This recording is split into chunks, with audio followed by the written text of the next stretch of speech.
কৰি থৈ গৈছে।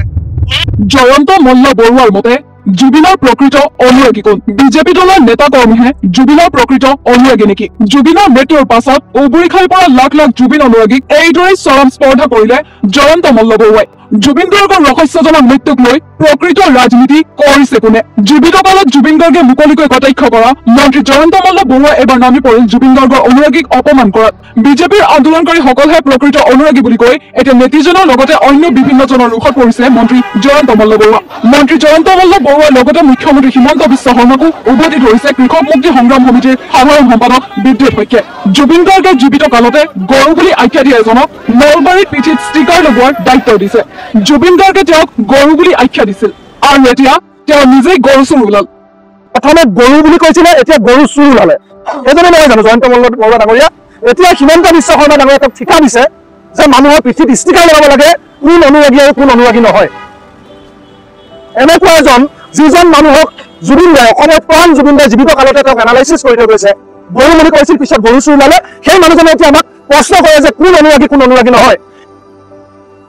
ইয়াৰ উপৰি মুখ্যমন্ত্ৰী হিমন্ত বিশ্ব শৰ্মাক কটাক্ষ কৰি কৃষক মুক্তি সংগ্ৰাম সমিতি বা চমুকৈ KMSSৰ মুখ্য সম্পাদকগৰাকীয়ে কয় জুবিন দাই জীয়াই থাকোতে যিজন মুখ্যমন্ত্ৰীক বেহুদা বুলি আখ্যা দিছিল, চৰকাৰ উফৰাই দিম বুলি কৈছিল, সেইজন মুখ্যমন্ত্ৰীয়ে জুবিন দাক কি ন্যায় দিব?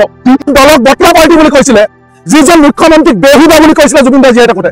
ADR পৰীক্ষাৰ সময়ত চেকিঙত যদি মোবাইল ভিতৰলৈ নিয়ে তেতিয়াহ'লে 10 লাখৰ পৰা 1 কোটি টকাৰ ফাইন লগাম বুলি কওঁতে জুবিন দাই কি বুলি কৈছিলে? ষ্টপ পুলিচ ষ্টপ বুলি কৈছিলে CMক। পুলিচ মানে কি বেহুদা? এইজন মানুহে কৈছিলে উফৰাই দিম বুলি কৈছিলে, ব্ৰহ্মপুত্ৰ দলিয়াই দিম বুলি কৈছিলে। মোকতো কোনোবাই গৰু বুলি ক'লে মই কেতিয়াও তেওঁ অনুৰাগী হ'ব নোৱাৰো। আৰু যদি মই অনুৰাগী হওঁ তেতিয়াহ'লে গৰুটো মই মানি ল'ব লাগিব যে মই গৰু হয়। গতিকে এইবিলাক মানুহে আমাক এতিয়া নীতি শিক্ষা দিয়ে।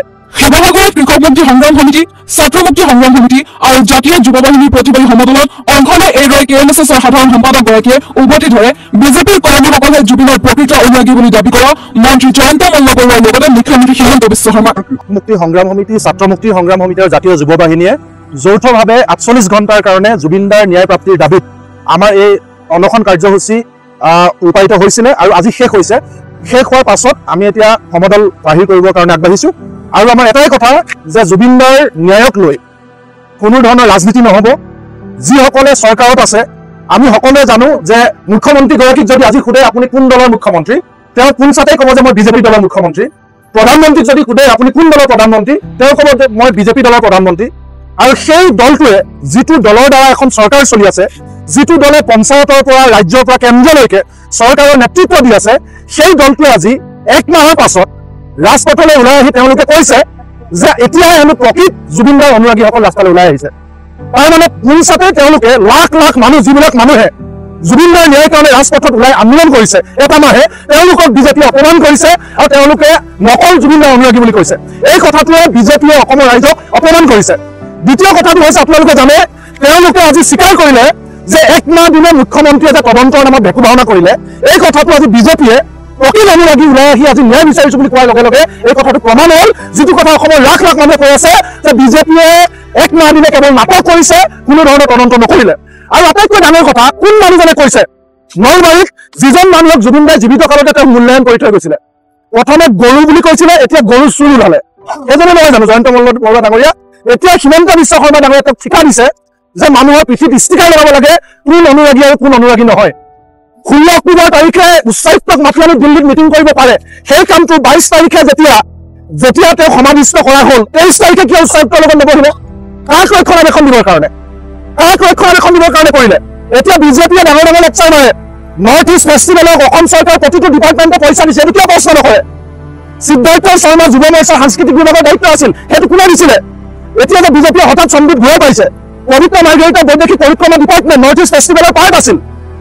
এই মানুহজন পবিত্ৰ মাৰ্ঘেৰিটা, তেওঁক একদম ছুপাৰমেন টাইপত ইলেকশ্যন লেখেলেকে বৈদেশিক মন্ত্ৰী পাতিছিল, তেওঁকতো কেবিনেট মন্ত্ৰী পাতিছিল। তেওঁ এতিয়া কিয় মনে মনে আছে? মানুহে সন্দেহ কৰিছে এই যে কনস্পিৰেচি আছে, কোনোবাই হত্যা কৰিলে নেকি, তাৰ সন্দেহৰ অন্যতম মানুহ পবিত্ৰ মাৰ্ঘেৰিটা। কাৰণ পবিত্ৰ মাৰ্ঘেৰিটা কিয় মনে মনে আছে? বৈদেশিক মন্ত্ৰী, তেওঁতো ছিংগাপুৰৰ লগত যোগাযোগ কৰিব লাগিছিল। তেওঁ ভাত খাবলৈ ভোজ খাবলৈ ইয়াত বহি আছে নেকি মানুহৰ অসমৰ মন্ত্ৰী হৈ? তেওঁ কিয় নকয়? তেওঁ আজি নলবাৰীত আন্দোলন কৰিবলৈ গৈছে, লাজ লগা নাই? নলবাৰীত কাৰ পৰা ন্যায় বিচাৰিছে? যি দলে তুলিতালি শ্যামকানু মহন্তক শিশু দালালৰ পৰা ডাঙৰ দালাল কৰিলে, সেই দলটোৱে এতিয়া ডাঙৰ ডাঙৰ লেকচাৰ মাৰে। আমাৰ চাওক স্পষ্ট কথা, আমি কোনটো কথা কৈ আছো? আমি দুটা কথা কৈ আছো। জুবিন দাৰ বিষয়টো দুটা পৰ্ব আছে। এটা পৰ্ব হৈছে পাৰ্থিৱ শৰীৰ ঘূৰাই আমি দিল্লীলৈকে আনিছে, আমি গুৱাহাটীলৈ আনিছে, গুৱাহাটীলৈকে আমি আপোনাৰ হৰিহজাই ফিল্ডত ৰাখিছে, তাৰপৰা সোণাপুৰত সমাধি কৰিছে। সেইটোৰ লগত ন্যায়ৰ কোনো সম্পৰ্ক নাই। সেইটো কৰিছে মুখ্যমন্ত্ৰীয়ে, ঠিকে আছে, তাৰ কাৰণে মানুহে ধন্যবাদ দিছে। কিন্তু ন্যায় প্ৰক্ৰিয়াটো কি হ'ল? অভিযুক্ত পিতৃতাই ঘূৰি ফুৰিছে, প্ৰৱাসী অসমীয়া এজনকো গ্ৰেপ্তাৰ নকৰিলে। সেই প্ৰৱাসী অসমীয়া সাক্ষী প্ৰমাণ নষ্ট কৰি ঘূৰি ফুৰিছে। এই গোটেই কথা বতৰাবিলাক তল পেলাবৰ কাৰণে এতিয়া চৰকাৰৰ বিৰুদ্ধে চৰকাৰে যিটো আন্দোলন কৰিছে, এই আন্দোলনৰ পৰা সকলো অসমবাসী ৰাইজক সাৱধান হ'বৰ কাৰণে আমি আহ্বান জনাইছো। নহ'লে এওঁলোকে জুবিন দাক আকৌ হত্যা কৰিব।